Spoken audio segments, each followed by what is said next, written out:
bit. Mm, mm, mm. I had that. I think this is okay.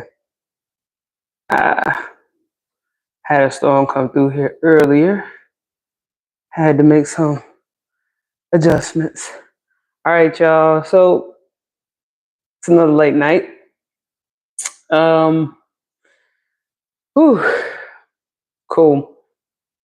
Y'all know me. I like to go live like late at night.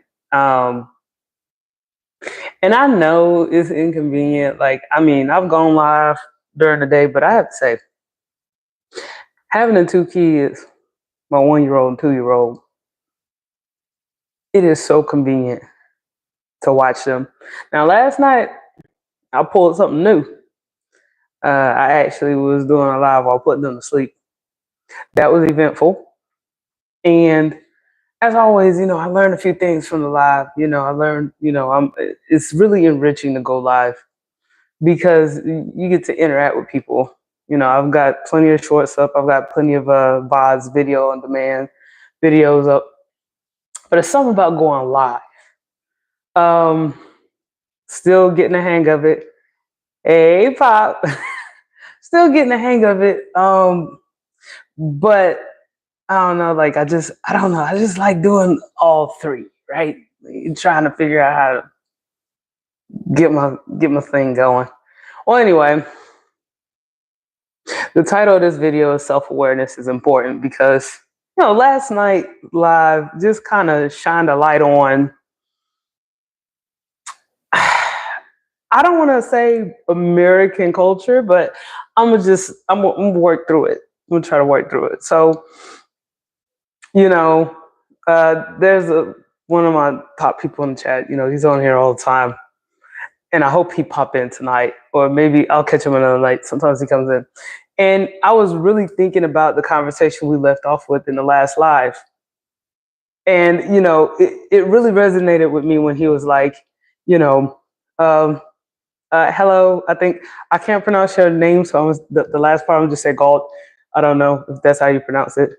Um, but yeah, I thought about something that this guy said. He said, "I'm white.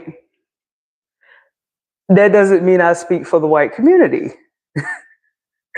And so I thought that was interesting because I was like, I feel like as a Black American, everybody gets to take a turn at telling me what I think and who I am.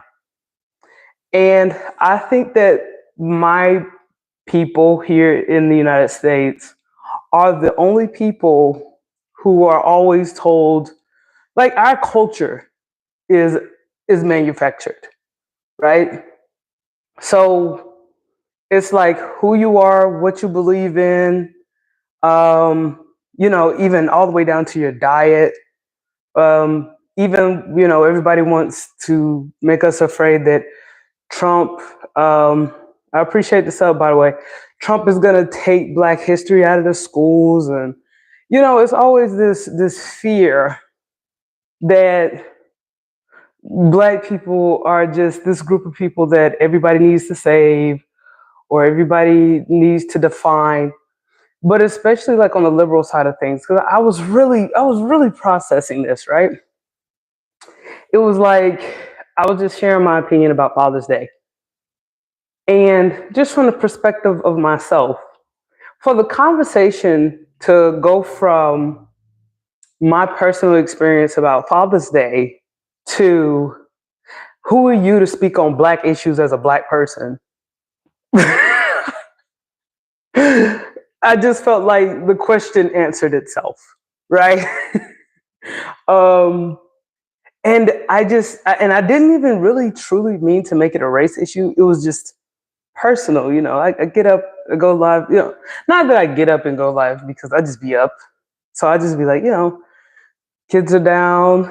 I got some time to clean up the house and everything, and I just have time. So I just take this time, and I'm pretty sure some insomniacs out there, or it's some people that do work all day long and they just kind of sit up, right?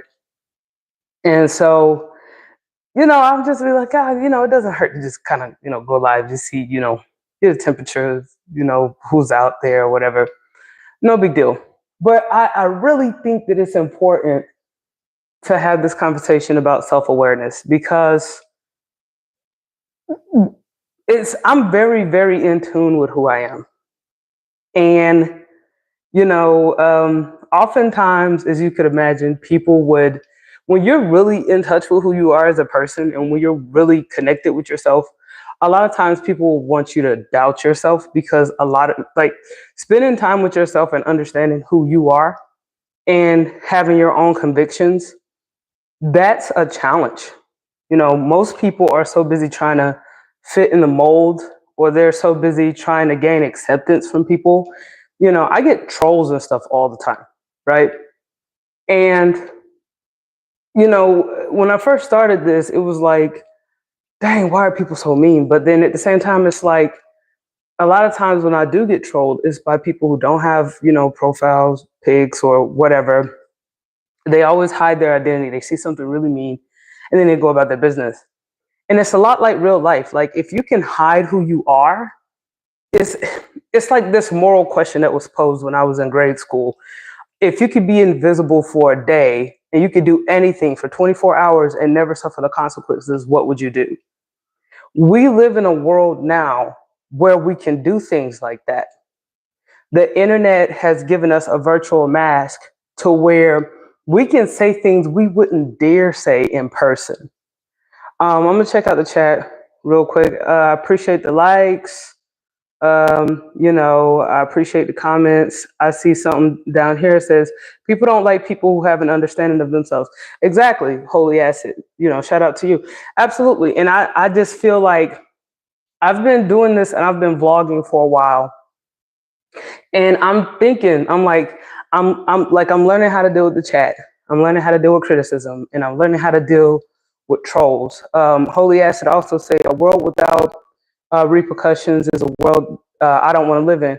Facts, But see, the world is changing though. The internet is starting to give us that world of no repercussion because there are people who do really awful things on the internet. They say really awful things. Like, I don't know if you guys are familiar with the this happened a while ago with like this guy named Luigi Mangione, the guy who killed the I can't even remember who his victim. Well, I probably shouldn't use the word kill because I know how YouTube is.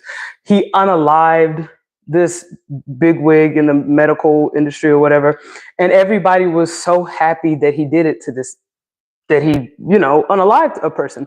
And, I would go through like my news feeds and stuff on social media. All these people celebrate, like so many people celebrating someone being unalived. Like, and it's all around the world. It's world news. So you got people around the world being like, oh, that person had it coming. You know what I mean? It's not like it used to be to where it's like you have to think about what you're doing and what you're saying. You have to be mindful of how you affect people. I feel like before the internet took off, there was a lot of work on people being disconnected from themselves. And now it's at a point where people who have the privilege of being more aware of themselves are telling other people, you should not, telling a person what to speak on or telling a person what their opinion should be. That is completely bizarre. That is so out of bounds, right? Holy Acid also say the internet really lets people. Okay, I see. The thing threw me off. Lets people know be who they truly are, and it's pretty disturbing. And I totally agree with you. Yeah. And so like, shout out to Holy Acid too, because it's like, and I'm catching up, right? I used to be the type of person that just was like, I'm not getting on the internet. I'm gonna work. I'm gonna go home. I'm gonna take care of my family. I've always had a hard time fitting in anyway. So I was like, I'm gonna just, I tried the military route, hated the military. I went to college, graduated from college, hated my job, got a skill, went into truck driving, met my husband, love truck driving, got kids now, and bam, I'm stay-at-home mom, right? Got my kids, got my family, and I was like, you know, I'm just gonna. We moved into a neighborhood that's really slow, not really a neighborhood, but a town, a very small town. It's very slow, and we were thinking, oh, we're gonna be somewhere slow. We're gonna be around people who think like us, and I think that's another issue too, with self-awareness is always trying to find people who are like-minded and feeling um, out of place when you can't find that connection, right? Like so much of who we are is attached to feeling relevant to the people around us. And I even found myself going through that, like when I was in truck driving, it was like, yeah, it was easy, met my husband, he's in truck driving. I don't really care about trucking the industry, but I love the money and I love the freedom. What was not to love there? So it was like I defined who I was based off of my job, my income, that made me feel valid. But then when we had kids, now, I can't really define myself by my paycheck anymore because then I had to stop and think about it. I was like, either I could continue in the trucking industry and leave, put my kids in like childcare or something like that. Still keep making money, still keep being on the road, but then my kids are going to be raised by other people effectively, right? Or I can, I won't say, let's just put it this way. Yeah, I'll say it. Stop my career to ensure that my children are raised properly. And that was a dilemma that I was faced with. And I chose to, be home with the kids, right? Because unlike a career, you can't go back in time and be like, I wish I would have been there more. I wish I would have been, So that's another thing. I have to, I guess, lay out some rules. I say this all the time. Time is your most valuable resource. Time is your most valuable. It's not your money. It's time. Time is something that you can never get back. You can always get another career. You can always try again. But the time that you use doing whatever you do, you have to make sure that you're getting the most out of it, you know? Um, and so that's what ultimately led me to the decision of, coming out of trucking. Now, here's the new thing that I've embarked on since I'm out of trucking. Being on YouTube, right? And going back to like how Holy Acid was talking about, the internet is, changing how people interact with each other and behave with each other.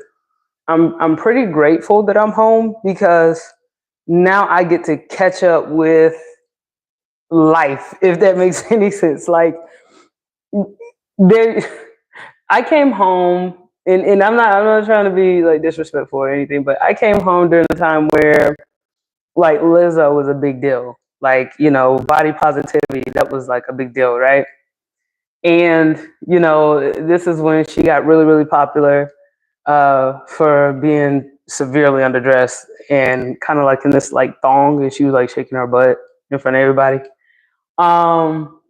It was at like some kind of basketball game or whatever. It was in front of a whole stadium, just big old butt everywhere. Everybody see it. Okay, whatever. And that's what shook me awake to the fact that I have been complacent for years, right? Because I was like, "What? When did the world turn into this?" Like, you know what I mean? Like, um, and it's like it's one thing to say you should respect the way a person is shaped. It's a whole other thing to be provocative and naked in public, right? And people would just jump down my throat. Like I have family and friends that was like, you should respect what she did because she's a BBW. I think it's a, a a big beautiful woman or something or whatever. You should respect this movement or whatever. And I'm sitting here like, if she were just anybody, like that would not be okay, right? Like for her to be naked like that. Anybody, regardless of their shape, should not like be naked in public. Cool, whatever. But the internet allowed for there to be a new reality to where it's like you're the bad guy if you tell Lizzo to put clothes on. Like you're an antagonist. Um, and that's the new world that we're in. Like the way that I pictured being a stay-at-home mom, I was figuring like, it would be me, the kids, and then we'll have like our neighbors, and then I would like probably like hang out with like other people and network and things like that. But that's not what that is, right? Now the internet is the new network. The internet is the people get to be whatever they want to be on the internet, right? They get to put up any kind of persona. Like one thing, if any of you guys are like thinking about being a YouTuber or anything like that, I'm not really thinking about being a YouTuber as much as I'm considering just learning about people, right? One thing that I learned is number one, you're gonna always have trolls. You're gonna always have people that they get their opportunity to be a butt on the internet. Always have those. A lot of times they don't have a profile pic, or like you really got to watch the ones that have like an avatar, because the ones who has an avatar, like they go crazy. They would stick around a little while longer because or they have some kind of image because they want to have the conversation, but to they don't want people to know who they are. So we live in an age where people can interact with others without showing who they are. And a lot of times we talk about mental health in this day and age, and mental health is like the furthest thing from who we are. Like right now, we are so disconnected. Like even for me, like the thing that I was talking about last night was just talking about like a family structure and like a family unit. And to a lot of people, talking about family can be offensive. I didn't know that. Like, I did not know that, you know, talking about being married and then raising your children, in a functional environment was seen as like I'm looking down on people or I'm bashing people or something. And I can't stress this enough. I was only talking about my personal views, like my opinions. Not saying everything that I was saying was right. I'm just saying that just to be able to talk about things that you believe, it's like you're disrespected because you have an opinion. And then, like, I think that's scary, right? That we live in a time frame where, let me walk that back a little bit because I'm gonna say this too. There's never been a time when people love to say, "Oh, there was a time back in the day where you could leave your door unlocked and everybody was kind and everybody was polite." Every time I look at like old videos and stuff, I don't see that. Like I see protests in the streets. I see, like outrageous laws and dehumanization everywhere.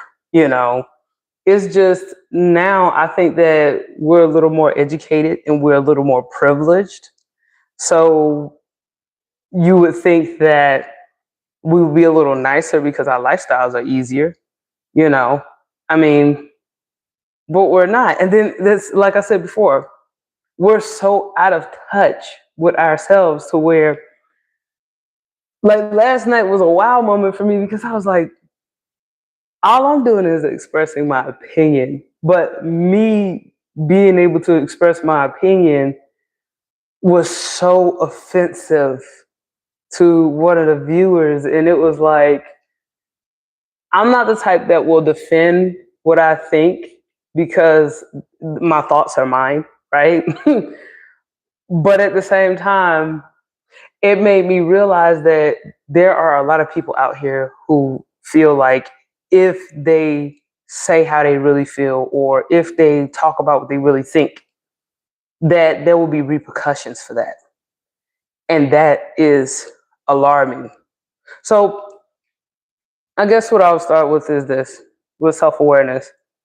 Um, Number one, we got to be honest about who we are, like what we come from. Because the thing that I was stressing a lot last night was, you know, Father's Day being about, fathers and how it's difficult for, people to acknowledge their dads compared to their moms, right? Um, and I'm trying to be more like sensitive about this subject this time because I am not the type of person that try to get on and offend people. That is, you got some people who get on here and they try to do and say the most outrageous things, but that's not my goal. But I'm gonna try to be a little politically correct, a little PC. So I guess the way I'll put it is, who your father is says a lot about who you are because we all come from our dad, right? Um, who your mother is says a lot about your dad's choices because your dad had you with your mama. That was offensive last night, but it's true, right? And then for a lot of us, we're figuring it out as we're going through life. But I think it's become popular to remove ourselves from who we are and who our parents are, and specifically who our father is. And it's popular to just give credit to your mother. And it's popular to bash your dad. It's popular to see your dad as, whatever he was painted as, versus figuring out who your father is yourself. And I was speaking particularly in the Black community, how, we have a high rate of single parenthood. And immediately I started picking the brains of a person that was in the chat because it was like he didn't want me talking about what's going on in my own community. And I was like, there it goes. Like, that's, if you can't talk about yourself and who you are, how do you function properly in life? How do you find happiness in life? How do you find comfort in anything that you do? A lot of times I'm on here and I get trolls, I get disrespectful people all the time. And it doesn't move me because all it's doing is showing the condition of the person who interacted with me. I don't take it personally at all, because I'm firmly grounded in who I am, right? And it just kind of, what's the word? I kind of got impressed with the fact that most people don't have this. The fact that, you know, talking about who I am in relation to the people that I identify with, and then for people who are outside of the boundaries of who I identify with, how I'm viewed, like I'm well aware of the fact that I feel like I kind of disrupt everywhere that I go. I'm very out of touch with, some people, they can walk into a room and they can go, I already know when I walk in here, people are going to think this about me or that about me. For me, it's always been, I'm very, what's the word? I have tunnel vision. So I'm the type of person, and I'm working on this. I'm the type of person, when I walk into a grocery store, I have a list. And I'm like, yo, I'm gonna check this out. I'm gonna do this, I'm gonna do that. But then especially now that I got the kids, when I walk in with them, it's like hearing people's comments and dealing with people's interactions. It's like, oh wow, is forcing me to now have to interact with people. Whereas before, it was just, I just go and I just do my thing. So now I'm kind of being challenged in a way where even what I've chosen to do with my life is not lining up with what I thought I was going to be doing. Like we all got that thing when we're teenagers. We're like, we're in our 30s, we're gonna have this kind of car, we're gonna have this kind of house, I'm gonna have this kind of career, I'm gonna have this many kids. A lot of us were thinking ahead, and when those things don't happen, when you do hit those milestones in life, I'm not gonna lie, it makes you feel like you kind of failed or you're missing the mark or something like that. And I've gone through that too. I've had people poke at the fact that, you know, um, I've I've had all these milestones in my life, but then I ended up somewhere where even people around me felt like, oh, you did all this just to end up here. And for me, like I am very happy with where I am. Like I get that there are people that I'm gonna give an example. Like I graduated college with 2 degrees, right? And around the same time, I was getting out of the military. So I was doing a lot in my 20s.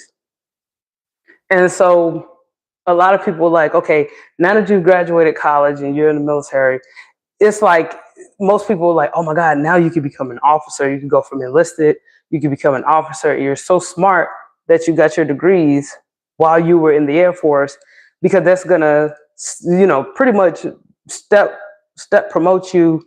You didn't have to go into any student loan debt or nothing. You could just keep going. Now, for me, I didn't go into the military for that. I didn't go into the military for a career or a pension or the benefits. I didn't go in for that. But so many people in my circle were like, it's a no-brainer. You already did 4 years, you do another 16 years, you're set. You got a pension, you get benefits when you get out, yada, yada, yada. But that wasn't why I did it. That wasn't what I came for. Those are great things to have. And I know a lot of people want those things, but I'm just me, right? And so for a lot of people who wish they had the opportunity to do the things that I've done in my life, I had to let them down easy and go, I appreciate your input, but this is what I have decided to do, right? Um, I mean, there were even people that went as far as to criticize me about like my marriage and stuff. It's like, oh, you did all this going to school and all this other stuff just to be married with kids. Not exactly.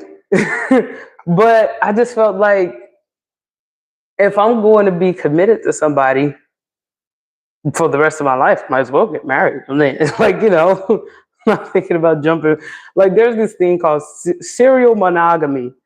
Being a serial monogamous is somebody who gets into a relationship and they stay in a relationship with this person for a really long time and then they break up. Like people that's like, I was in that relationship for 3 years, I was in that relationship for 8 years, I was in that relationship for 4 years. I'm not the type of person that spent 15 years dealing with person to person.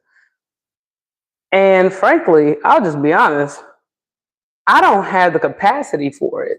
If I'm being real, I really don't. Like I'm the type of person that I can only deal with so many people so often before I'm like, all right, bye. That's another reason why I like this internet thing. You just shut it right off. So anyway, how this connects to self-awareness. There are a lot of people around you who look at what you're doing in your life and they will deduce from their own logic that it's best that you go in this direction with what you got going on in your life. These same people When you hit a wall, you go to them and they'll be like, well, I don't know what to tell you. Or I'll pray for you. And I found that out very early on, like as a teenager. I was like, wait, you told me to go do this, go do that. Yeah, but then when that problem happened that comes with the decision you told me to make, I'll pray for you. I'm like, oh my gosh. Like, so eventually what I've learned to do is when something makes sense to me and I got to live with it, that's what I'm going to do. And if I get a lot of backlash, for me, that tells me that I'm going in the right direction, because one thing that I found was that if everybody is always on board with you, they not thinking about your best interest. Like a lot of people like to pop popcorn and watch you just hit a wall. They like to watch you go in the wrong direction. And they get a kick out of watching you going in the wrong direction. Like, and I don't really think people mean any harm when they do that. I just think that's just human nature. Like people love a good show, right? So, like I said, just to break this down, everybody's got a father, everybody's got a mother, and that is your blueprint. That helps you so much. You'll be surprised how much clarity you can get in life when you understand, your father. Because me, okay, I talked about this last night. My biological father is deceased, right? But I did have my biological grandfather. So my father's father, he was around. And even as sparse as his presence was, that still gave me an idea of how my father was. Now, I don't believe that my father would have been in and out, in and out of my life like that. But as my grandfather, there would be sometimes when my grandpa was just talking and he would say some off the wall stuff to the average person listening. It's a lot of people that just wall off because, this guy, he was a vet, he was a Korea War vet. So some of that would play into his language, as you could imagine. And I listened to him and I'd be like, dang, I was thinking about that. Like, what's up? I remember we were sitting in a grocery store parking lot and there was just this guy just walking, and he and we were talking about something. I think he asked me like a trivial question, like, oh, how do you like school? I was like in probably like middle school or something, how are your classes going? And then it was like this one guy just caught his eye and he was like, yo, I just want to trip that dude while he's walking, and I'm cleaning it up. But it was just a certain way this guy was just kind of moving. And my grandpa was like, yo, I don't like this guy. Like, never interacted with the dude, nothing like that. I don't like him. And I was like, yo, I get it. Like, sometimes I be feeling that way. It be people, I ain't even talked to them or nothing, and they just rub me the wrong way, right? My mother's side of the family, they'd be like, yo, you wild. You know what I mean? Stepdad folks, Jesus, like way off the radar. Sometimes they'll just kind of, poke at me just to see how I'm gonna react, But being around my dad's dad, I was like, now I know, like, I'm not wild or I'm not tripping. You know what I mean? Like, I have my thoughts, even if they're like outlandish, they're not just like random crazy thoughts or weirdo thoughts. They're not. I'm a person just like everybody else. Everybody is trying to figure it out in life, right? Shout out to Snow. Good to see you tonight. So like, yeah. So that's a point that I was kind of leaning on. And then everybody loves mom. I'm not knocking mom. I'm not trying to bash mom. A lot of times in social circles, I get into a lot of trouble. And I'm going to try to do this, what I tried to do last night. In the Black community, your mom is God. You can't say nothing like bad about Black women. You can't say nothing bad about your mama. You can't. Your mom can be as wrong as two left shoes. You cannot criticize your mama. right? But I did. I got in so much trouble growing up because I couldn't keep up with the codes. And it's in a way it's kind of my fault. Okay, all right. I'm gonna just say this genetically. I am so much like my dad to where like I look like my mama, but I act like my daddy. So it's like I know it had to trip my mom out to interact with me because a lot of my mannerisms is like my mom too, but my thoughts and how I process things, you know, even like people who would interact with me that knew my dad or whatever, um, when they see me walking up, they'll be like, mom's name was Teresa or whatever. So I'll walk up, they'll be like, oh my God, it's Teresa, And my mom, she passed away too. So, but they'll be like, oh, Teresa. And then when I started talking, they'd be like, oh, that's Charles. That's my dad's name, that's Charles. And so I keep thinking to myself, like, what if I did not know them? Like, or, I understand there are some people who have really hard relationships with their parents, right? And a lot of times people don't want to be compared to their parents because they don't get along with their parents. But I just feel like it's so good to be in touch with who they are and to be honest. Like, I know one thing that a lot of people like to quote in the Bible that's like, honor your mother and father, right? And, I'm just putting the main thing out that everybody says. But my thing is when I think of that, I'm just like, when I hear the word honor, I hear honest. Be honest. Be honest about who they are. Like, you know, um, my I grew up mostly with my mom, and boy, we, we did not get along, man. We did not get along, but it was like I'm still her though. It like if I have to say if my mom if I wasn't related to my mom, I'd be like she a nice lady, but I can't talk to her. Because like sometimes we would have these disagreements where she when she thinks something is right, I don't care. You can prove that she's wrong on something, and she will not let it go. She would just be like, "Well, but the way I feel about it, it is like it doesn't matter how you feel. Like you're wrong, right?" And that was one of those things that really got under my skin with my mom. And I can imagine like with my dad, me being a lot like my dad, even if the truth hurt, that's what he wants. He wants the truth. All he cares about is the truth, and we're gonna make it do what it do with the truth, right? Not my mom. My mom would take a pretty loud or ugly truth any day.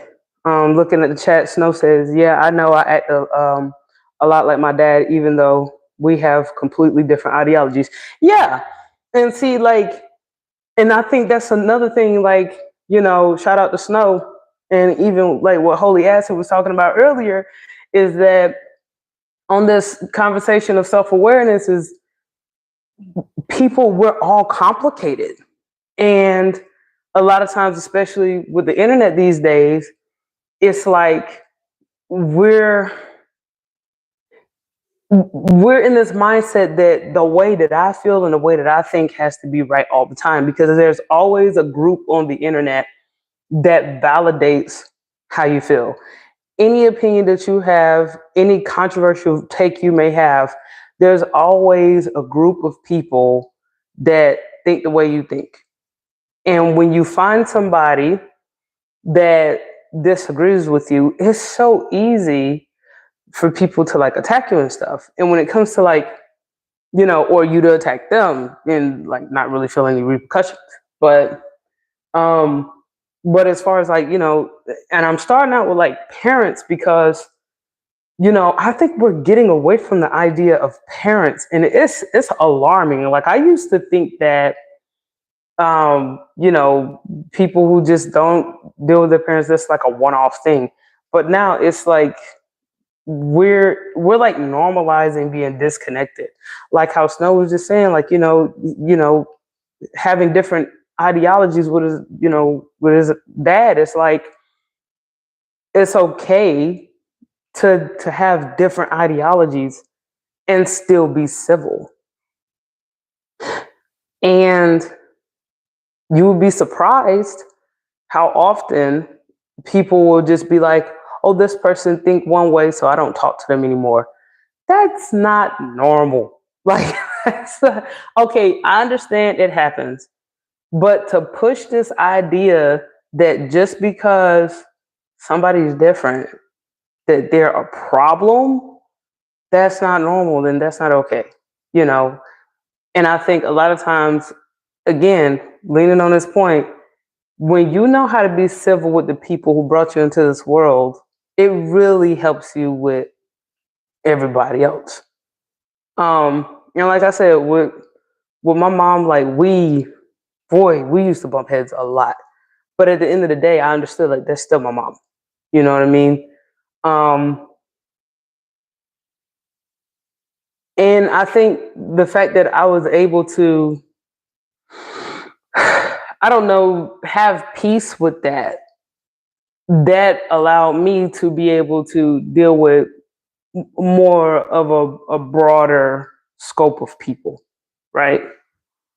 So I guess where I can go with this is like the way that I think about it is like numbers of degrees of separation, right?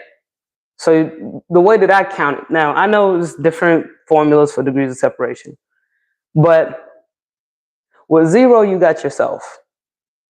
With one, you got your parents. Well, I go specifically, you got your father because it all started when he pretty much catapulted you into your mom. So that's one and two right there. So then after that, you got like your siblings, you know, if you don't, and this is where it gets tricky.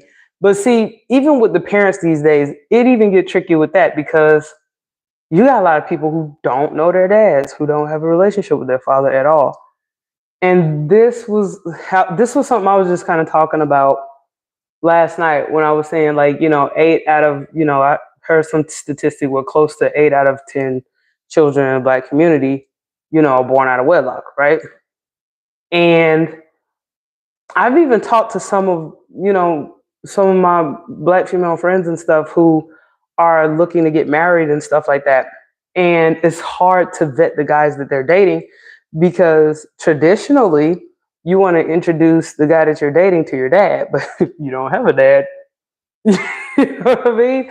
It gets sticky. So then you have to kind of try to figure it out from there. You know what I mean? So and that's gotta be really disturbing in a way because it's like if you can't talk to your dad, but you're starting your life and you want to start a family, and then you're learning what this potential father figure to your potential children could be, you can really be shooting in the dark. And I'm just thinking of how alarming that number is for my demographic, 8 out of 10.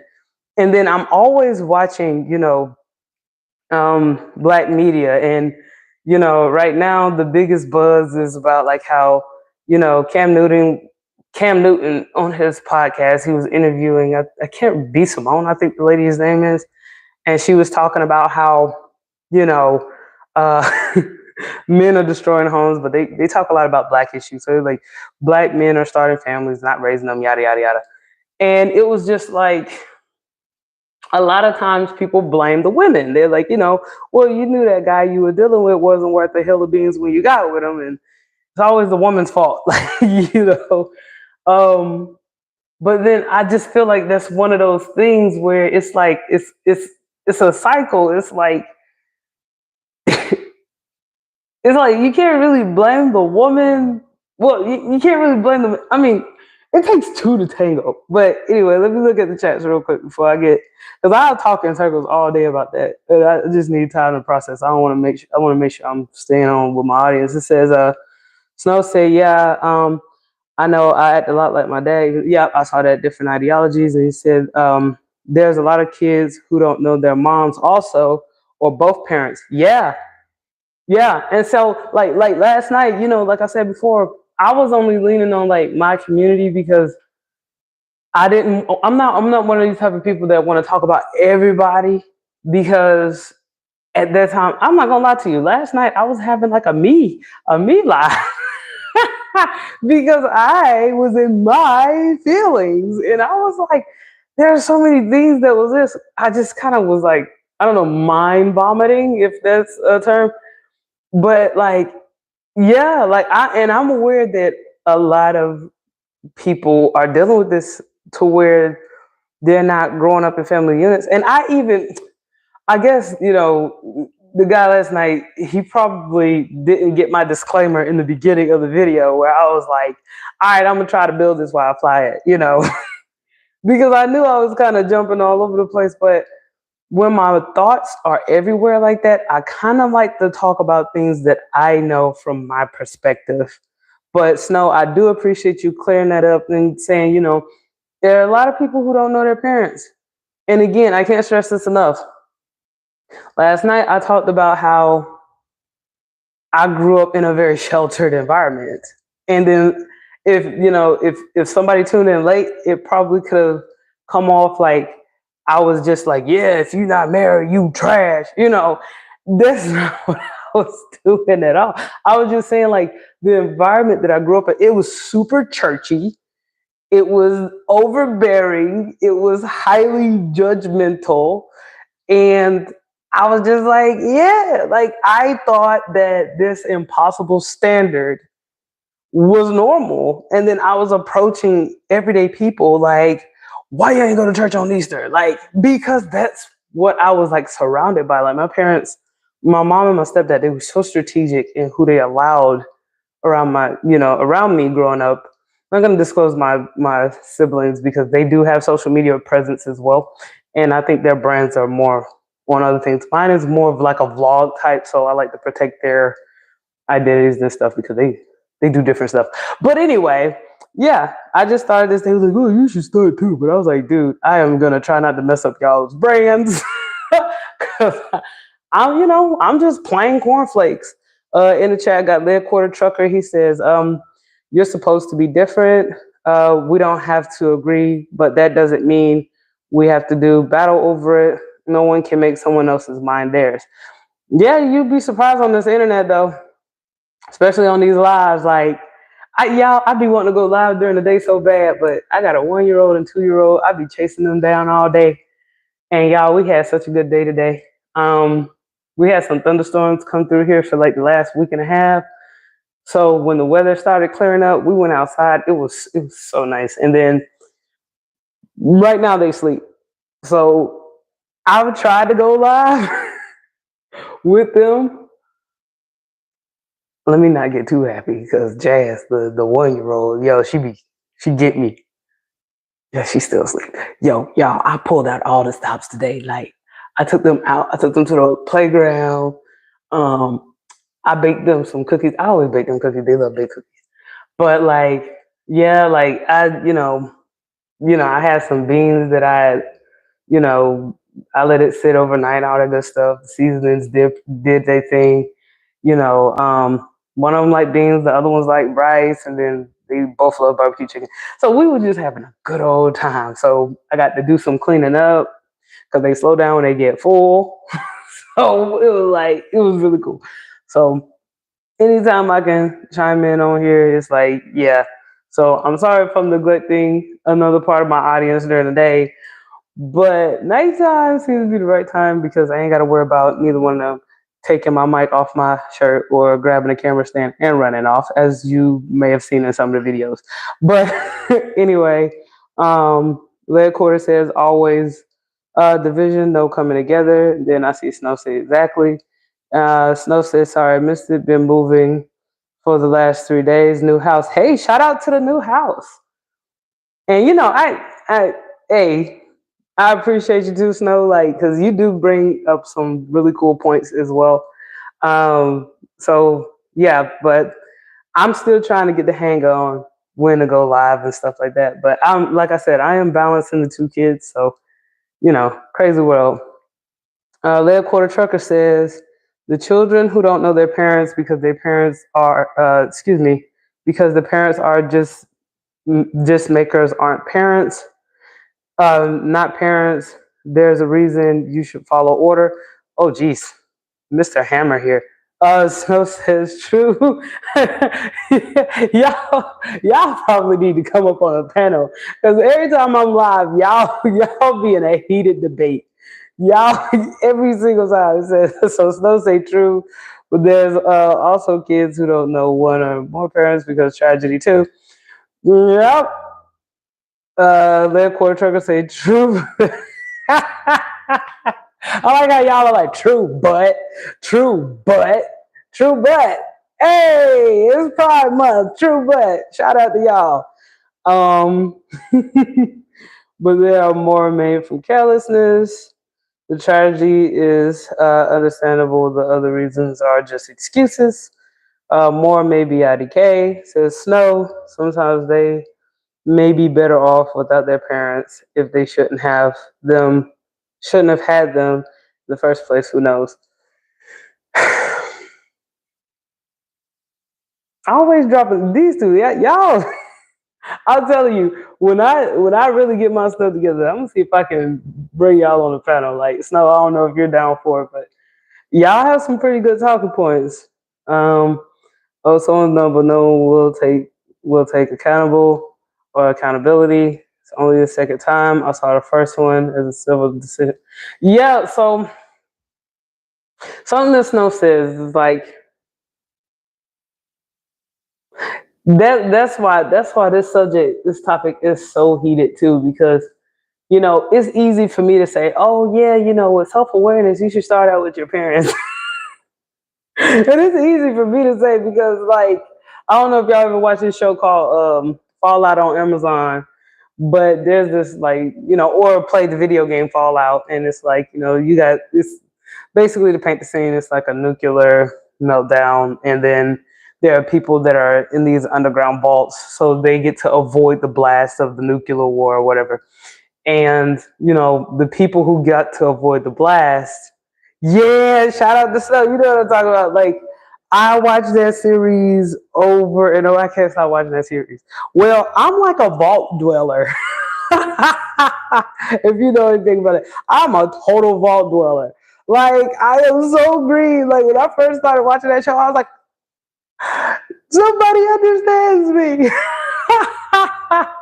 And like, yeah, I'm gonna tell you right now, being on YouTube Live, I feel like I'm around a bunch of surface dwellers, and it gets it gets colorful, and I enjoy it because I'm like, dang, yeah, somebody understands, somebody knows. And I'm not trying to isolate the audience that does not know about Fallout, but yes, I am super green.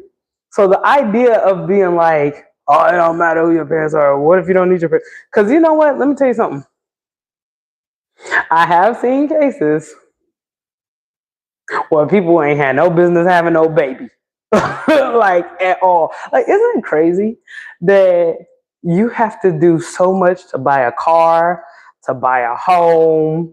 You have to jump through all these hoops to go to college, to join the military even. You don't have to do nothing to have no kid. It takes nothing. Like, you just do whatever you want. I might do this video on this couple that went viral. They were like super duper broke, and I think they were like on TikTok, and they were like vlogging their journey of being homeless, not having anything, not having any means, but they were planning on having a baby. And they tried for a baby. So I mean, when I tell you, this couple, they're homeless. They don't have a job. I think they were like living out in the woods or some crazy stuff like that. Like, they were like, sleeping on train, like public transportation and stuff. And they were vlogging the fact that they were doing family planning. And they're like doing this vlog. I might do a video on it. But it's so crazy. It takes nothing. So, like, I kind of understand where Snow is coming from. Like, some people just, knowing your parents is not even worth it. So, like, it's like, but at the same time, and I might just follow these people on TikTok. I ain't gonna lie, y'all. I'm a little I'm a little shady in that sense because I'm like, what's gonna happen, right? Like, what? Like, is this kid gonna be the Antichrist? I don't mean to get dark, but it's like, who is this kid going to be? Like, could you imagine if your parents just imagine if your parents got together, they are both known for being the brokest people in town, and they decided to become a couple and they plan to have you. That kid, I think they were planning on having a kid in like a tent or something. That kid, like, oh, 20 years from now, right? I'm probably still gonna be going live like, y'all remember that one live I did? Do y'all think this kid should be trying to get to know his parents? Because it takes nothing. It takes nothing to have a kid. Which I think that's kind of crazy too. Like, you don't have to do nothing to be a parent here. You don't. It takes nothing, right? So let me look at some of these chats real quick. So I don't know, like Josh. I mean, Red Quarter Trucker. I think I might be siding with Snow over here a little bit. Says Red Quarter Trucker said, I disagree. You really have to see who just choose to do what makes babies. Some people just makes babies because they can. My parents say it's up to the Lord. I'm the second oldest. Of thank goodness gracious.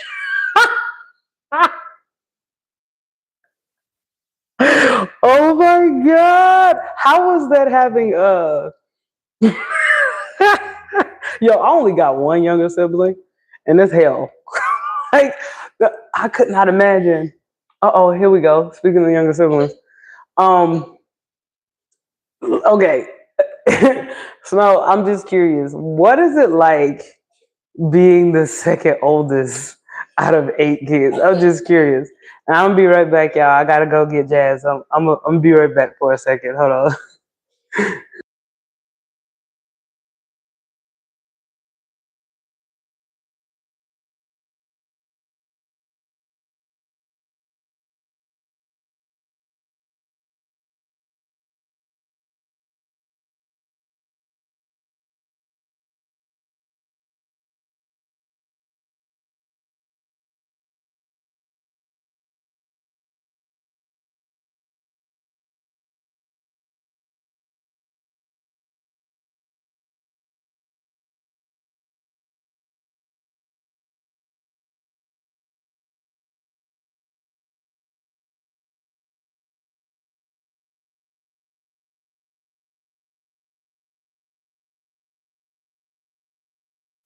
Okay. Y'all know I had to go get Jazz because she don't play no games. Like, I gotta go get her. I done got the hang of this whole, switching up. I hope y'all can hear me okay. But yeah, I got the whole studio area over there, if you will, where I can watch the kids. And then y'all know when the younger one wakes up, she want me to pick her up. She heavy.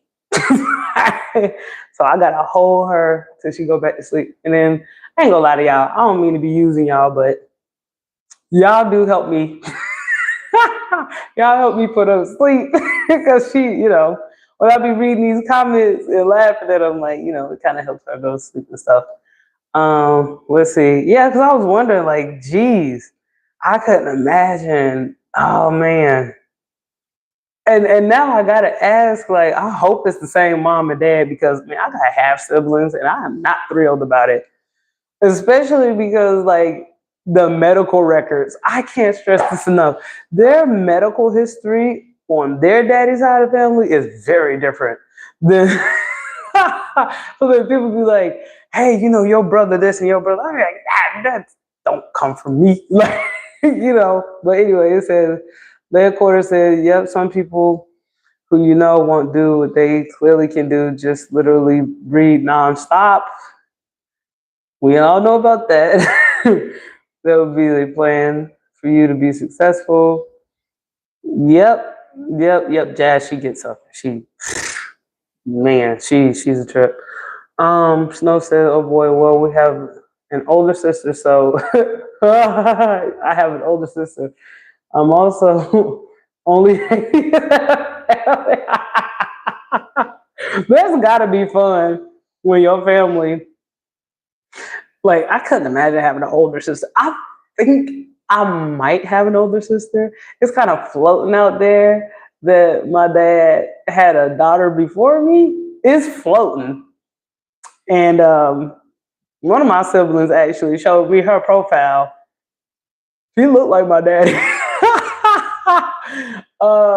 And she crazy. Girl crazy. And I'm like, yeah.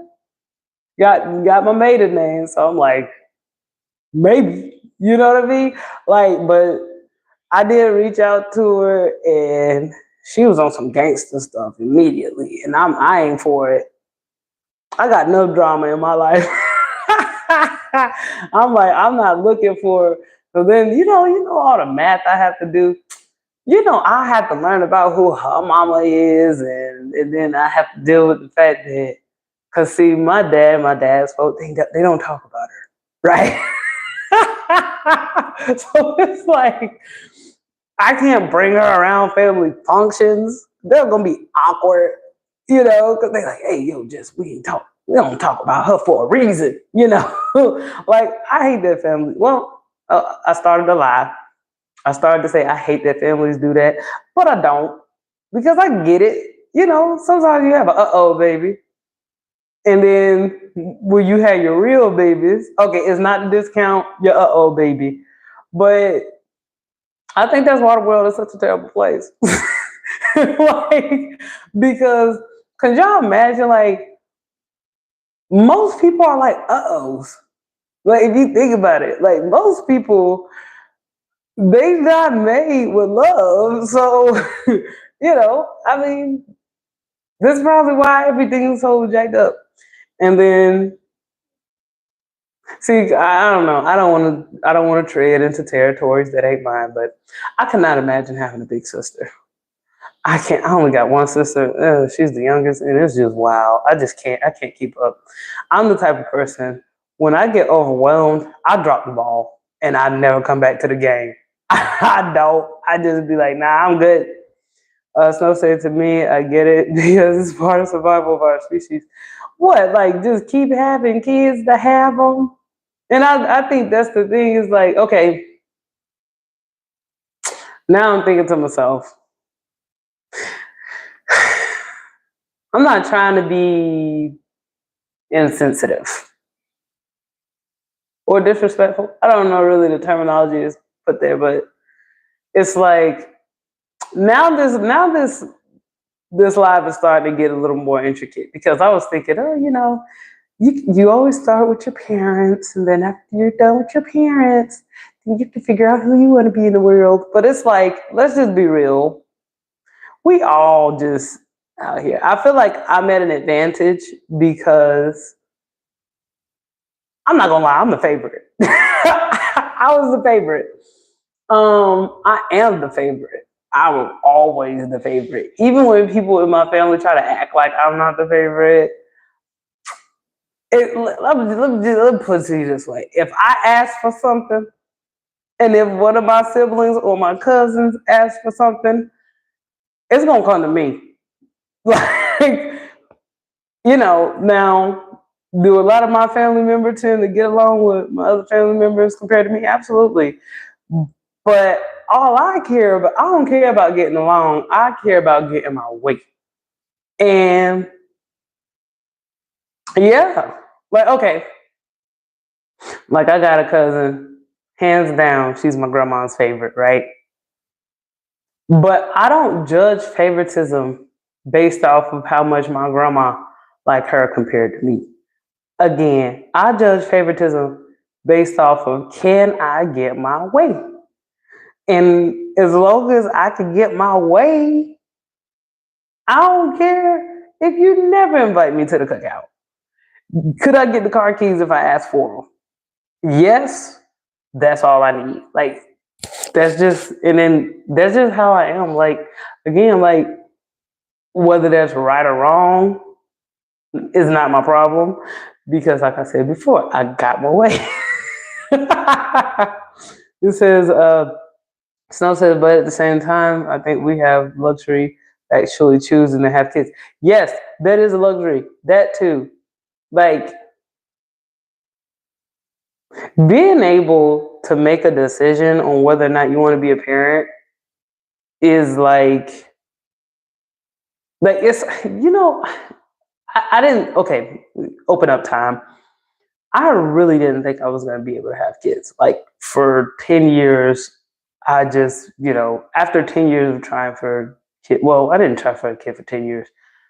We tried for kids for like probably like 4 years straight. And then when we just finally said forget it, we finally had our first one. And then we were told we were gonna be lucky. We were lucky that we had our first one. And then so we had our second one, which is the little baby that I'm holding right now. Well, she's not little, but she acts like a little baby. She's really big, but she scrunches up like a little baby. Anyway, like this is the reason why I'm not like so judgmental of people who like have kids before they're ready, because when we had our kids like back to back, um, I was like, ooh, this was different when we were trying. Thanks, no, I appreciate that. Because I started thinking now, I'm like, having kids, it kind of humanizes you. Why you got that pale face, leg quarter? Like, I don't know what that emoji means. But anyway, it was like, now I kind of get it. Like, I'm not so harsh on people who have kids before they're ready, because I'm just imagining if I would have had kids sooner. And I wasn't like a Mother Teresa back in the day. I was doing my thing with my exes. So like it would have been horrible, in my opinion, like compared to what I know now. Like I could not imagine going into my marriage with a kid already. Like that would be a total nightmare because of hindsight, me knowing who my exes are. Like I could not imagine any of them being civil at all. But then again, at the same time, I'm like the type of person that I don't know. I probably would have lived it. Like I don't. This is what again. This is why I don't really judge people. Like I'm not like okay. Shout out to Lead Porter Trucker who was talking about earlier. Like people just having kids to have them, but like it's a lot of times when people are just having fun and people are just like one thing leads to another. They're not even really thinking. Like, I mean, if you could just imagine all the times you was just kicking it with somebody and you was just dating, and then next thing you know, they hit you up and they're like, you know, they're pregnant or whatever. Like, that is such a common narrative, right? So, it'd be easy for me to sit here and look, I want to use the word lambasting or lambasting. I don't know how you pronounce it, but it's easy for me to look at people and point at their circumstance and be like, yo, you need to get it together. When let's just be honest, I've dodged some bullets in my day. I really have. And to be frank, I feel like my husband did too. Like, needless to say, it's like we came into our situation. He didn't have any kids. I didn't have any kids. And do you know how hard it is to meet someone who doesn't have kids? Like, I'm not saying that a bunch of people got kids, a bunch of people are single parents, but a lot of people in the dating game, they a lot of times they do have kids already. So then it was like trying to be with somebody who didn't have kids already was like it was like, yo, and then to not have kids and I liked him too, that was crazy because usually like a lot like my exes, like a lot of them they didn't have kids either. Well, actually, no, let me stop lying because I don't have a lot of exes, but a lot like when I would like go out with people and stuff, the ones who didn't have kids, it was like I did not like them. I just it was just this weird situation where I felt like it's easy, to just be with somebody. Because I don't know, I felt like people who had kids, people with like single dads, they seem to be pretty romantic and stuff. But I was like, of course you're romantic. You need help with this kid. Like, and I'm not saying that's why single dads date women who have no kids. I just had a feeling like I was losing something, you know. But again, and then I had to be honest. Like I've had to, cut guys off that I thought were really cool because I was like, I am not willing to put in the time, and I'm not willing to make those sacrifices. And I don't know this whole being a parent thing. I'm not jumping into that. Being a step parent, I'm just not interested. Um, and sometimes, I was criticized for that. But hey, I got the result that I want now, so it paid off. Reading the chats, and it says, I'm gonna be honest, it's probably a miracle that I don't have any kids, or if I do, I don't know. But I don't think I do. Snow also goes on to say, oh, he's. He said, I don't think I do. I think one of them would have told me, yeah. That's always, I think it's really scary for guys out here. Lead Quarter Trucker said, the reality of kids is not just, well, let's do it. I guess because I know I am to take care of mine, I don't see why it is so easy because to have children and not to be family fully then. And then he also goes on to say, then have different parents just dripping in Xerox copy. Oh, well. But see, like, that's what I'm talking about too. It's like, okay, I don't think that people are just out here being like, I'm just going to have as many kids as I want. I don't think people are doing that though. I think it's very easy to judge people that have a bunch of kids. But let's just be honest, like, especially for the men, it's like, man, I'm about to step out of my bounds. But I'm gonna say this, like how Snow was saying, like, I don't think I got any kids out there, right? It's like it happens though. Like it's more common than you may think. Like I refuse to buy this idea that guys are just out here like, yeah, I'm about to populate the city. Like, you still got some wild cards out there. But then I just think people in general, things happen, and I don't know if we're just being real, like for those of us who don't have kids yet, I think that we've dodged some bullets in our day. Let's see. Okay, I got Snow. He said, I'll be honest, if I knew I had a kid somewhere, I'd change my entire world for them. Yeah, yeah, I see that. And then, you got Lead Quarter Trucker. At least that's something. No way, step parent, no. You say no, they just use it as a transaction for pleasure. And then we got the new person here. I don't want to butcher your name, but I think it's Steve Adrana, I think, says, hello, I am new. I'm here new. Shout out to you. Hopefully I didn't butcher your name, by the way. Lead Quarter Truckers say they don't care. They just want to get off. Lead Quarter, like, oh my gosh. Okay.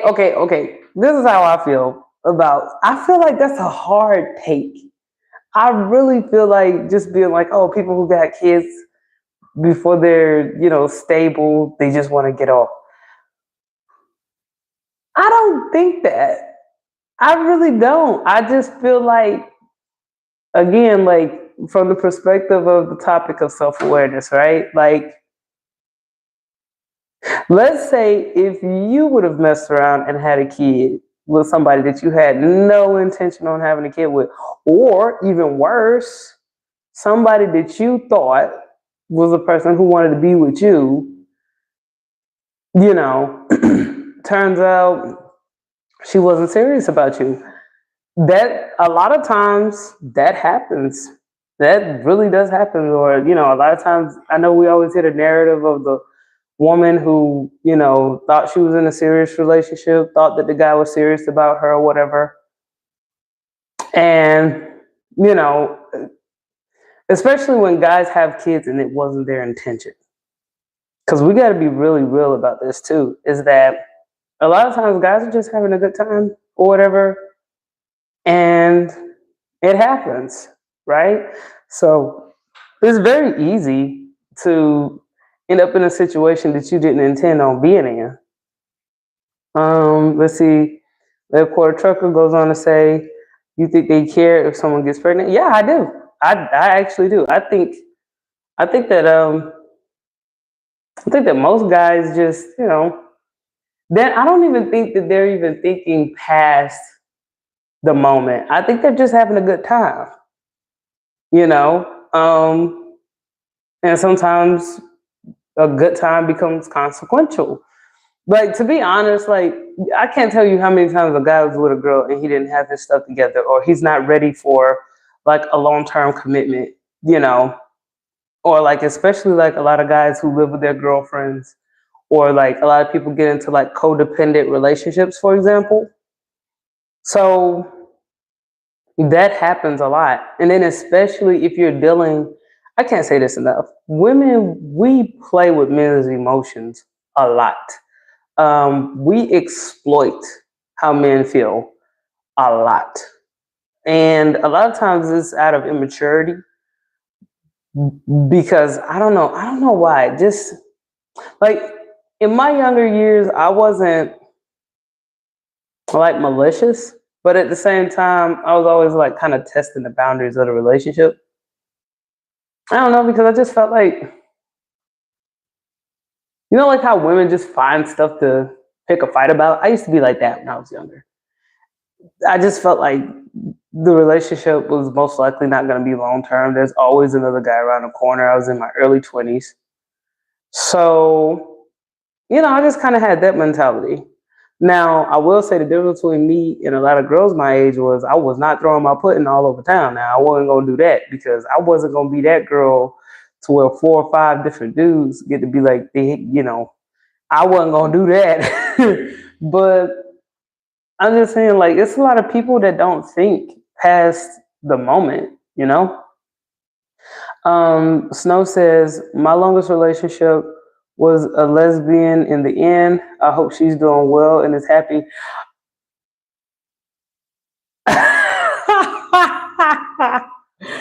My first reaction was, no, she's doing terribly. She's miserable.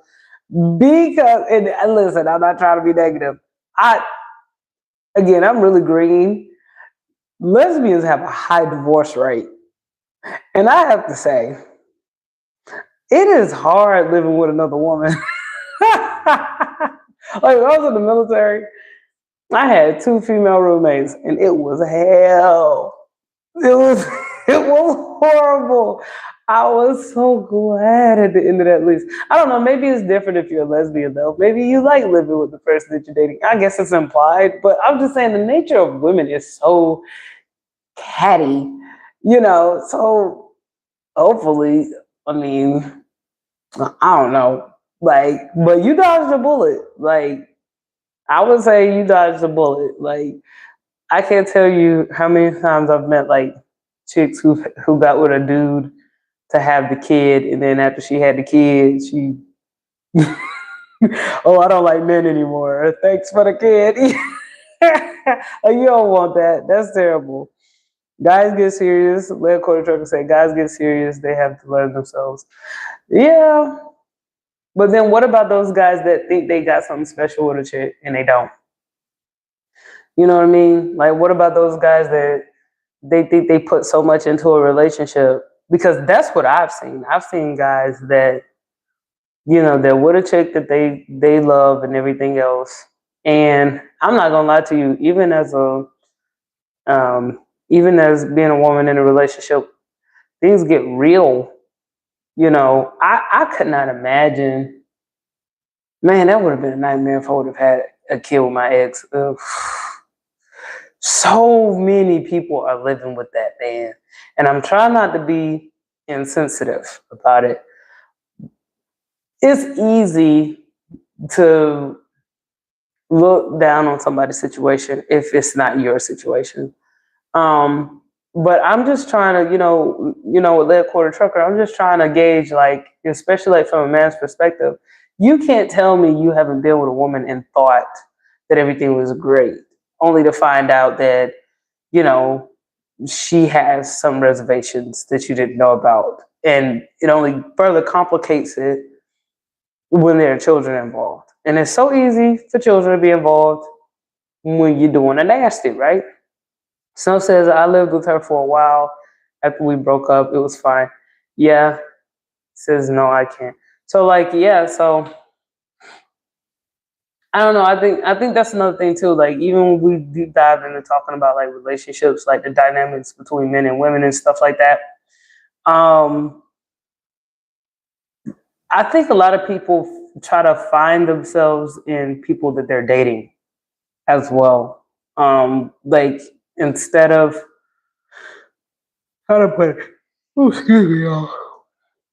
Jazz finally went back to sleep, so that's good. But yeah, so I think that's another problem that we have in society is that a lot of times people are basing who they are based off of who they're with. Like, some people, the idea of a breakup could really do like irreversible damage. Some people really can't see themselves without being with another person, I guess is the word I'm trying to use. Like, I think we've gotten so far away from ourselves to where it's like we find other means to define ourselves. I think a lot of people look for, excuse me, y'all, relationships to kind of validate who they are. Lead Quarter Trucker says, that goes back to the thing you said about how women play. Guys play too, and they learn what things mean through experience, and they also learn consequences.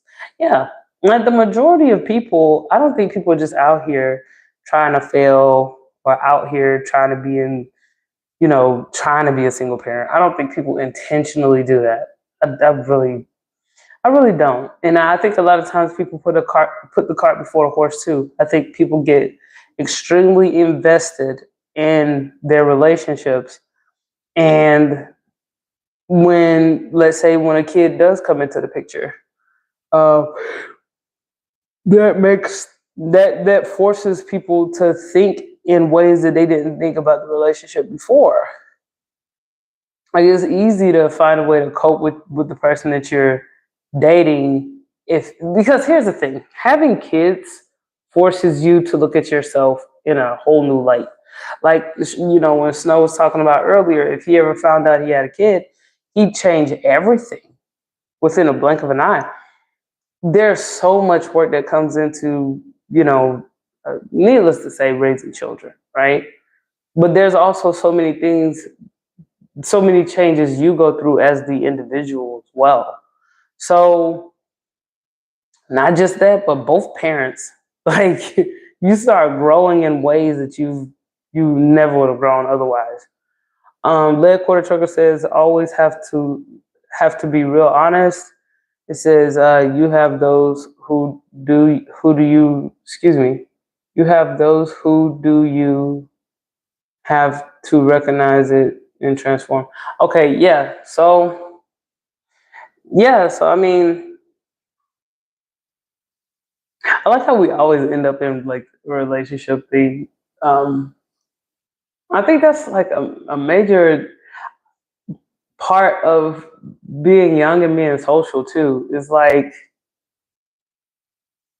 here in the United States, we got the privilege of just, I don't want to say like effing off, but we're so free. Like, we have first world problems, man. Like, I was just watching a clip of this one lady. She was reporting the news. I think it was in Iran, and as she was reporting the news, there was a bombing right behind her, right? So it was kind of crazy. Like, here in the United States, we don't have to worry about, excuse me, y'all. We don't have to worry about like if there's a conflict over there, some country don't like us, that we're gonna be on our job one day and something's just gonna blow up. We don't we don't have those kind of issues. Hopefully it never comes to that here. But I mean, like, we get, like, just think about it, we get the luxury of talking about ourselves. Like, here, we get the luxury. We have the technology to where we can connect with total strangers, and still we're still kind of struggling and grappling with the idea of who we are and how we relate to others around us. Snow says everyone learns through experiences and consequences. If you're not experiencing, you're not learning, and if there's no consequences, you're not learning. Yeah, but like that's the thing that I was kind of trying to. I feel like a lot of times when people make life decisions, it's very easy for others to be highly critical, especially if they don't have the same issue. Hey, mama. And I don't know, I almost feel like it's kind of dishonest because it's like going back to like Lead Quarter Trucker's point here when he was talking about people just out here having kids to have them.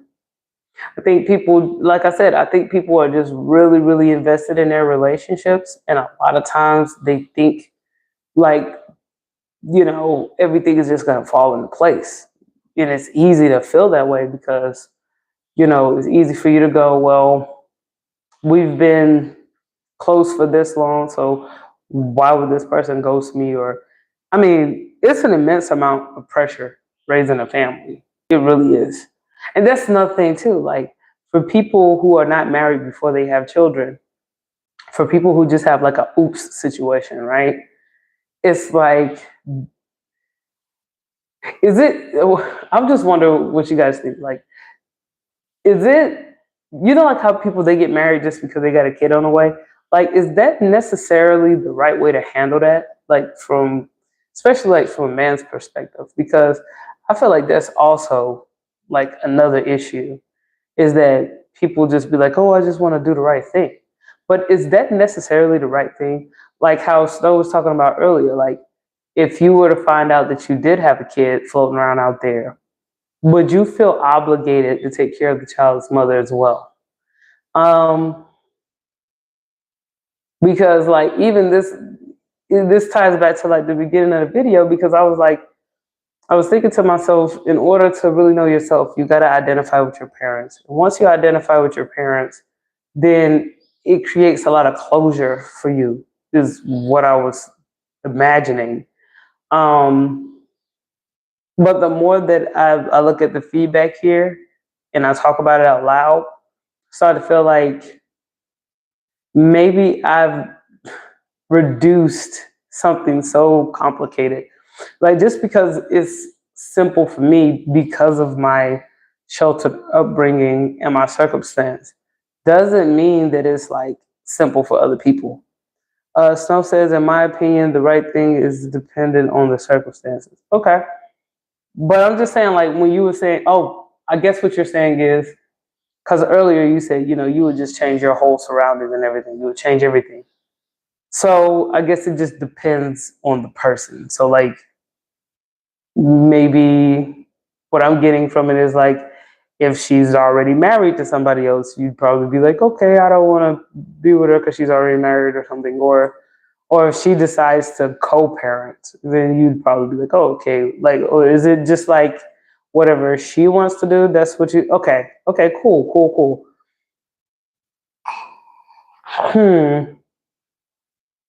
Okay. See, now I'm starting to rethink self-awareness now because I thought self-awareness went based off of your parents and what they do. So, like, let's say in that situation, I guess, how do you identify? There we go. How do you be self-aware if you're not with your parents? I guess is my question. I don't know. That question is kind of because like if you take your situation, right? Like let's say hypothetically, like co-parenting, is that like I don't know. I wouldn't say unhealthy for the kid because, and you have to forgive me because my mind is just so square, right? I'm just thinking like, if you have a kid, you're supposed to be married and blah, blah, blah. But I'm starting to realize that everybody doesn't feel that way. Snow says, no self-awareness, deal with yourself. but it's not so I'm assuming that parents are not, in your opinion, like parents are not a part of that process. Like it's strictly just the individual, like because undoubtedly we do come from them, right? So like we are a combination of those two. So to not acknowledge the people who made you, doesn't that kind of put holes in your ability to, I don't know yourself on a certain level? Because I just feel like, and maybe I'm leaning on this point a little too long. Um, and maybe I'm leaning on this point the way that I am because it's the only way I can understand it. Snow says that would be other awareness, aware of the other. Hmm. Okay. So I just got some enlightenment there too. That's rational awareness. Okay. Relational awareness. Well, for me, like, and I guess it's easy for me, but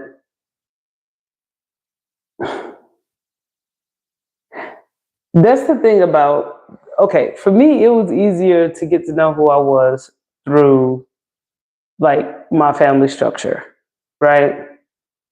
And I especially leaned on it, especially when I realized that most people didn't have the luxury of having like family structure. And I did not know how rampant that was. I did not know how often people didn't have like that connection with their parents.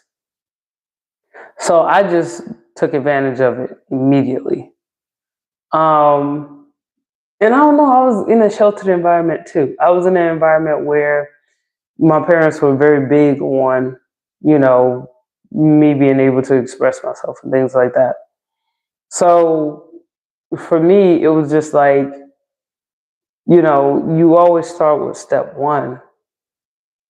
But what I'm starting to learn from this live is it's deeper than just your parents, because you got to learn about yourself, like, and you gotta know. But then it's like, how do you truly? I still can't get away from it. It's like when I brought up the example of like my grandpa, like how he was like overly assertive at times, and there has been times I've been criticized for having that same characteristic, right? So it's like if you never connect with your family, how do you connect with yourself? Like it's different for people that like how I was talking about the whole conflict in Iran that's going on between Iran and Israel. People lose their whole families. That makes sense. It's like if you, and I'm not laughing at that situation. I'm like, if your whole family was bombed, like if you no longer have your family, that's something. But if you got the luxury of interacting with your family, it's like it helps you so much. Like even if you disagree with your family, just to be able to see yourself in others. Let Quarter Trucker say the whole thing is just a mess. You have to understand everyone thinks different. There could be a right way by the book. There is a well I should. There's a well I should. There is I should. It's all based off the person. Yeah. So I guess what I've learned tonight is that everybody's got their definition of self-awareness, and um yeah, that's that really that taught me something tonight. Yeah, and I appreciate it too. Shout out to Snow and Live Quarter Trucker here because I mean, you guys, y'all be surprised on how textbook my mentality is. Um, excuse me, like I don't know, man. Live Quarter Trucker said that's because the person you talked to didn't want what you said. I don't know what that means. Snow says because being honest has to do with yourself, has to do with self. It has nothing to do with anyone else. People can't be honest for you. Okay, so like now I'm wondering like, okay, hopefully lead quarter trucker is clearance based on the person is the individual. Yeah, so I guess self is complicated. Like, see, that's the thing too, is like, have you noticed that the only way to truly understand how you feel about something is by interacting with other people? Like, you can have an opinion on something, but if you can't see how your opinion affects others, like being in like an echo chamber can be very, I don't want to use the word dangerous. Like, you ever be doing something and you're thinking you're doing something good, and then somebody walks up and be like, what you're doing is wrong, or if you have an opinion, like I'm going through that right now, like right this moment. I used to think that self-awareness has to do with identifying with your parents. Bam. Now I'm starting to realize that not everybody sees it that way. Some people see self-awareness as purely yourself, has nothing to do with your parents. It's real. What I'm thinking of is like relational. I never thought of that. Like, so much of myself and my upbringing is thinking about who I am, where I come from, my lineage, and everything is so surrounded by the people that raised me rather than, and I don't want to say rather than thinking about myself as an individual, because I am extremely individualistic, but I guess it's a matter of balance too. Lead Quarter Trucker says the assertive comment, people don't want to take it head on. Snow says it's like taste. You have taste for things to know what you don't like. Clothes in a box, it's experience. That's a certain, excuse me, that's all certainly a part of you, but not the whole picture. Yeah. Because one thing I will say about my parents, though, like, I have made very radical decisions compared to them.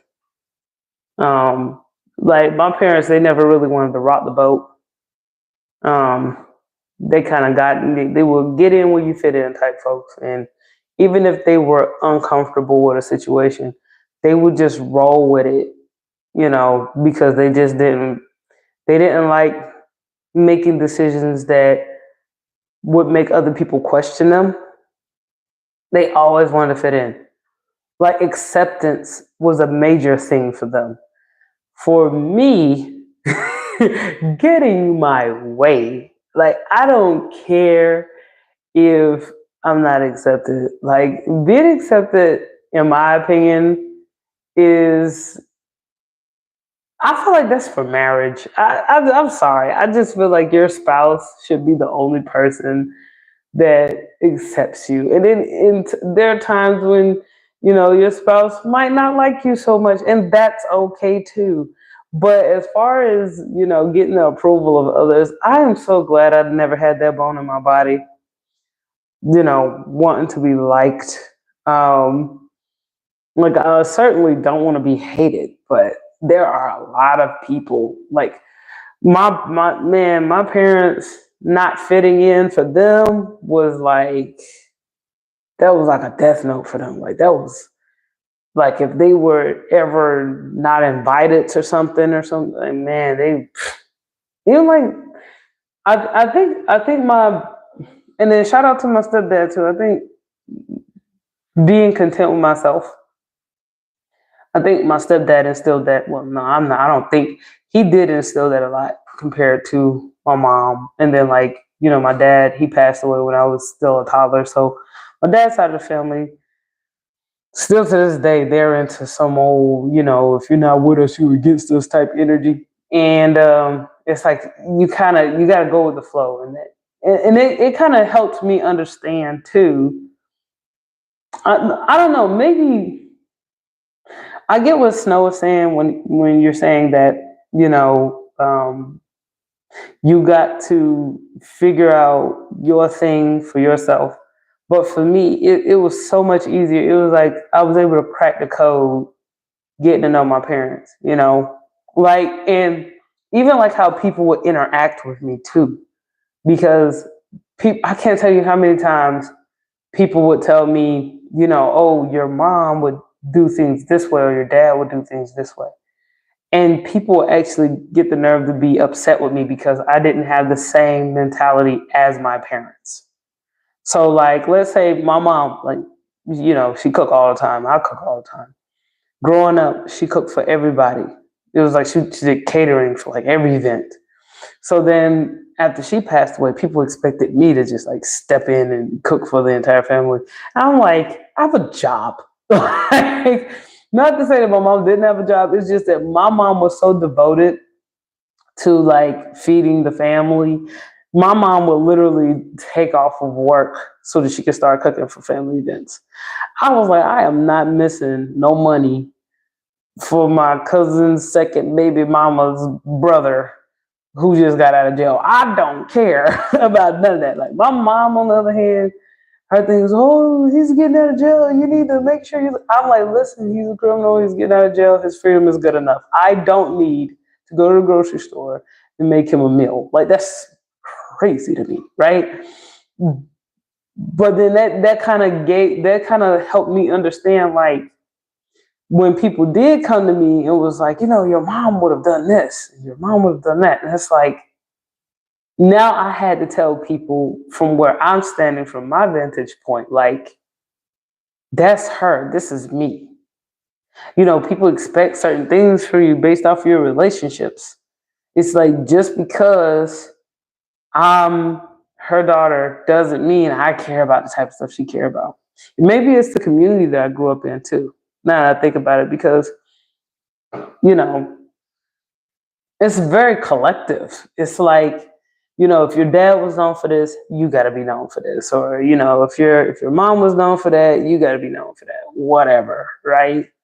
And maybe that's the reason why I think of self-awareness that way, is because there was lack of individuality with me growing up. Let's see.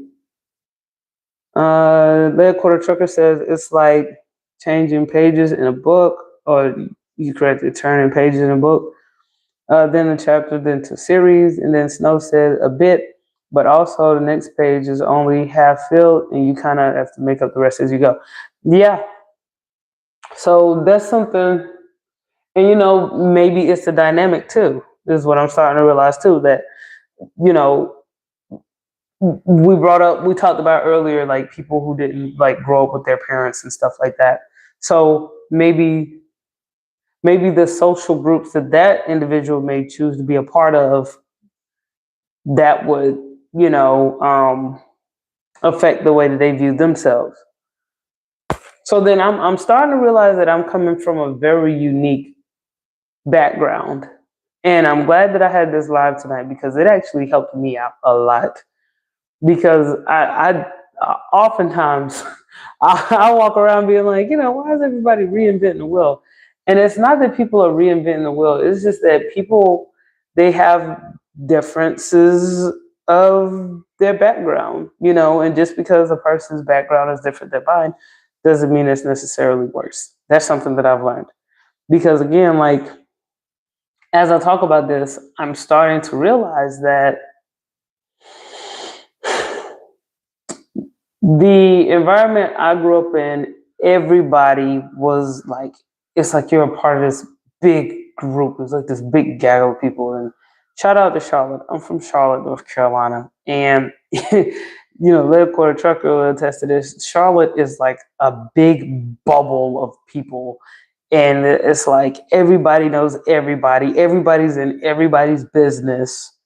And one thing about Charlotte is, like, when they find out your last name, or they can look at you and you look like somebody, they be like, hey, do you know? I can't tell you how many times. Like I said, the example of people looking at me and go, hey, Teresa, like they'll call me by my mom's name.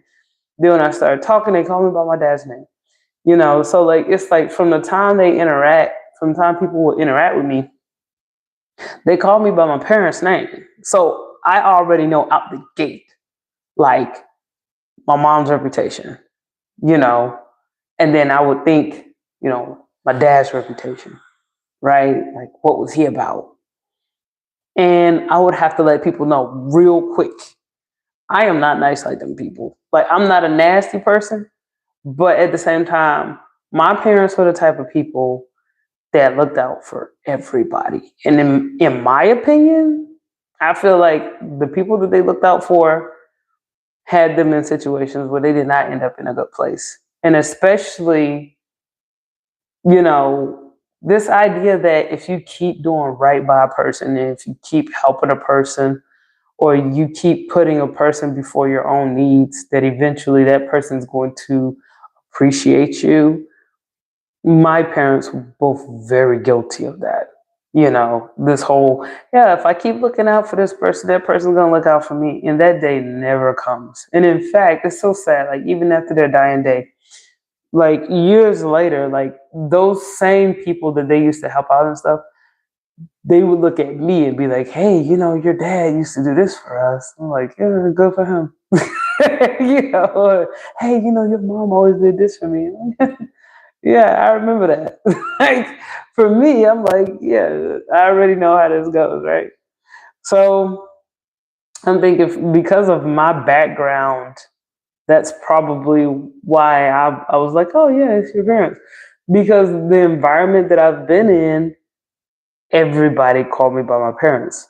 And like, now that I'm in a different environment, now, me and Josh moved to a different town. And it's like it's a fresh start. It's a brand new ball game.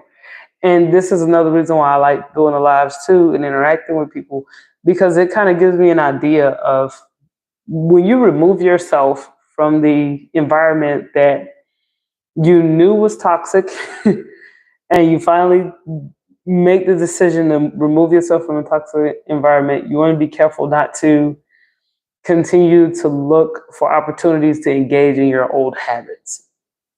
And I guess in Charlotte, I just I had to I had to remove myself from it. Um, and I'm grateful for my husband because he was like, "Yo, this place is not it."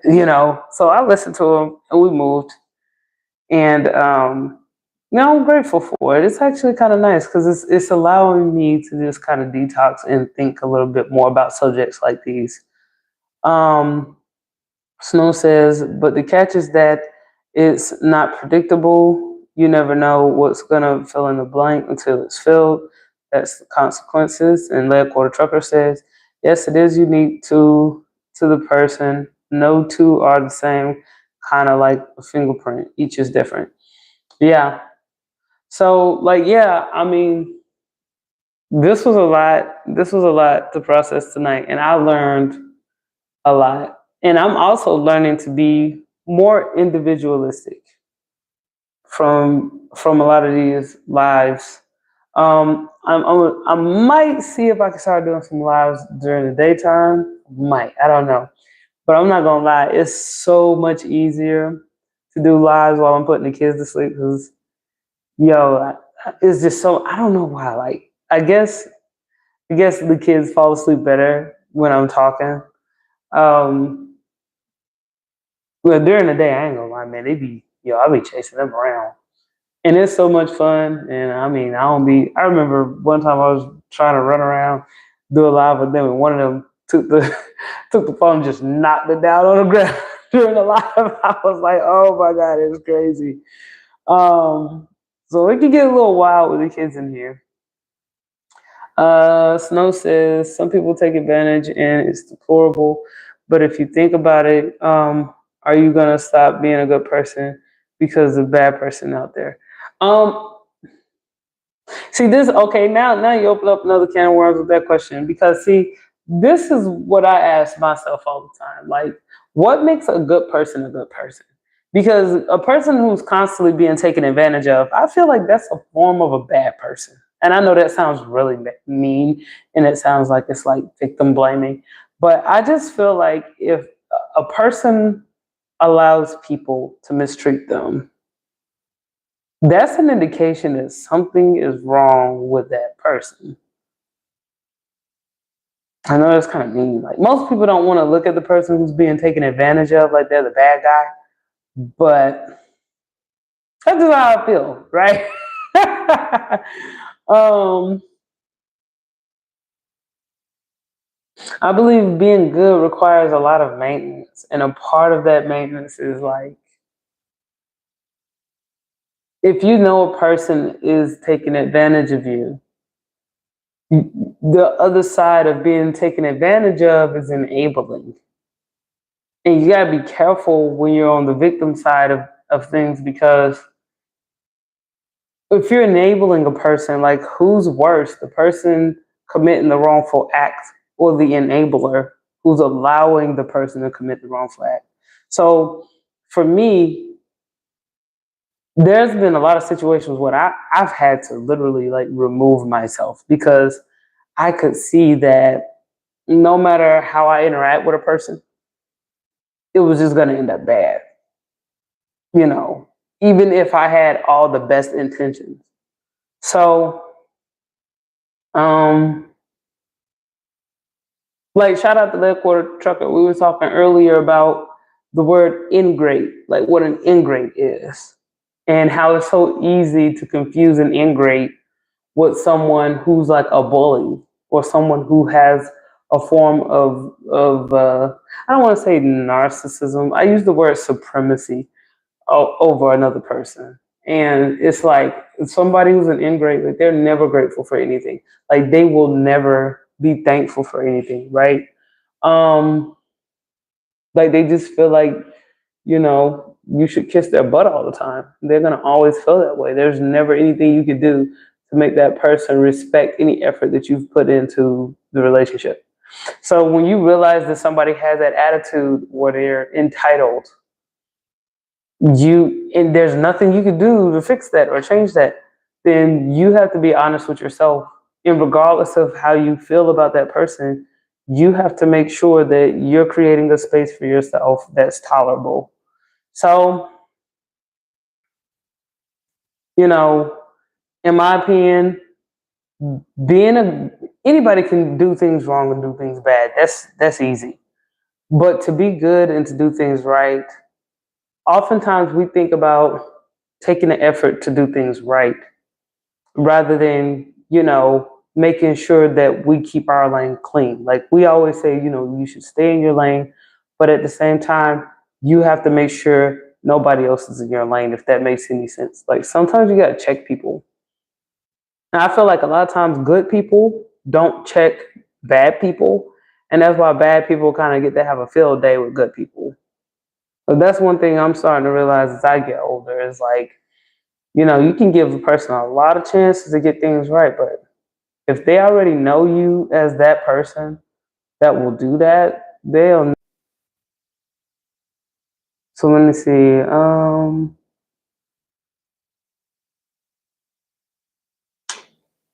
It did time out. Okay, let me see. Okay, that quarter trucker says, you cannot predict anything. All you can do is stay true to yourself.